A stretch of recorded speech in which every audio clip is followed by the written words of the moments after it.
Good morning once again to It's All About Faith and Every Home a Church. This is our daily 10-minute Bible study, and I hope yesterday you enjoyed the lesson that we made. That was kind of a break-in type thing, and I see I've got a reflection in my glasses here, so let me see if I can resolve that problem. There. I've got to take a back step or two because we mentioned, or I mentioned, that there would be, along with the audio, typing on the bottom so that those that have hearing difficulty would be able to read it. We're looking for that hardware presently. However, those that have a hearing difficulty and can read would have no problem reading the lesson as it's been presented over the past months and months and months. So, this morning, we're going to be studying James chapter 4. And as I said yesterday, not a lot is known about James. They're not sure exactly who he was, where he was born, where this was written, or any of that. So, regardless or irregardless of what the thought is about James, it is part of Scripture. It is in God's book, and we will study it as so. So I'll get back with you in a few seconds, and we'll go over today's lesson. Okay. Again, I'm back. It's my hope those of you who read will subscribe, and that way, when we put the video on each day, you'll be notified by email. So as you see, I have a lot going on for an old retired guy, and to tell you the truth, I do love the work. And very much, however, my book writing has taken a hit. But I have many books in publication, and a break may be just what I need. Besides, doing God's work is more important than writing fiction. So thanks for sticking with us for this 10-minute study each day. And we really do appreciate you guys being here. Okay,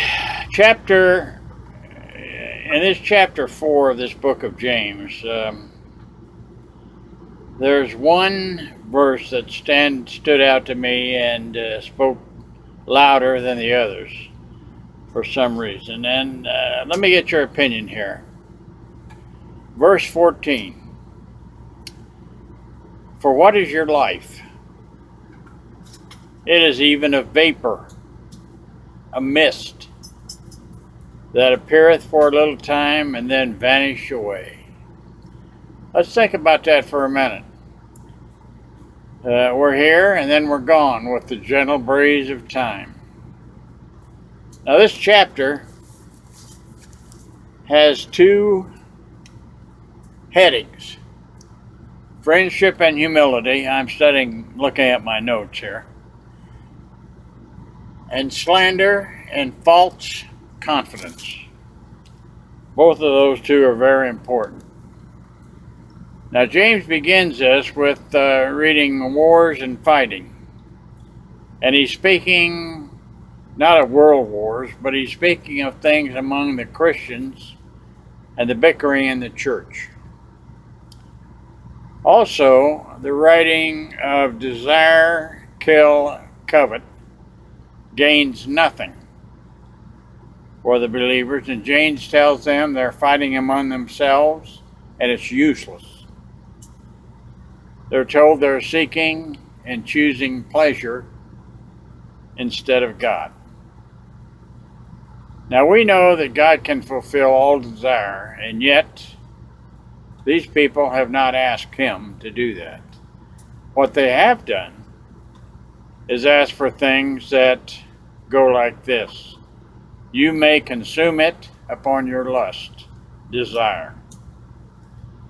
So they're headed in the wrong direction. And he says those who are friends with the world are adulterers and adulteresses.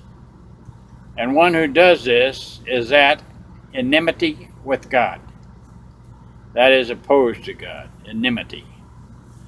And God will not tolerate a divided allegiance. So you're either for God or against God. And as we learn as Christians, it is in this world most difficult to live for God. And it has been for centuries.